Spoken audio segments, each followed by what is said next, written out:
ምን አለ በእጅ ላይ በትሩና ያለው ምንድነው ያለው?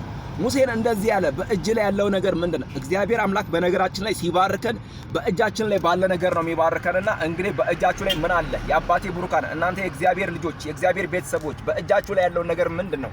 ያንን ነገር ለእግዚአብሔር አሳዩ። ጌታ ኢየሱስ ክርስቶስም እንዲህ ያላቸው ደቀ መዛሙርቶችን ምን አለ ሲል አሳና ዳቦ እንዳለ ነገሩት። እንግዲህ በእጃቸው ያለው ይሄ ነው አሉ።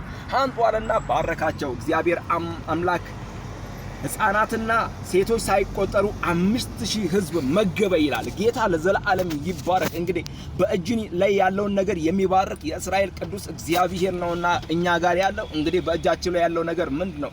ዛሬም በእጃችሁ ላይ ያለውን ነገር አንሱት። ኤልያስም መጥቶ በቤትሽ ምን አለ ሲላት ይኸው እኔና ልጄ በልተን ምን ሞተው እቺ ትንሽ እፍኝ ዱቄት አለች፣ እሷን ጋግረሽ አንጫት አለ። እንጎቻ አድርገሽ አንጫ አለ። አመጣች። እንግዲህ ረሃብ ከምድር ላይ እስከ ሚያልፍ ድረስ ያ የድርቁ ዘመን እስከሚያልፍ ድረስ ከቤቷ ምግብ አልታጣም ይላልና በእጃችሁ ላይ ያለ ነገር ምንድነው? እግዚአብሔር አምላክ እሱን ሊባርክ ይፈልጋልና ወዳጆቼ፣ ወንድሞቼ፣ አባቴ ብሩካን እናንተ ቅዱሳን በእጃችሁ ላይ ያለ ነገር ምንድነው? እሱን ነገር ለእግዚአብሔር አሳዩት። እግዚአብሔር አምላክ ይባርካችኋል። አምላኬ እንደ ባለጠግነቱ በክብር በክርስቶስ ኢየሱስ የሚያስፈልጋችሁን ሁሉ ይሙላባችሁ።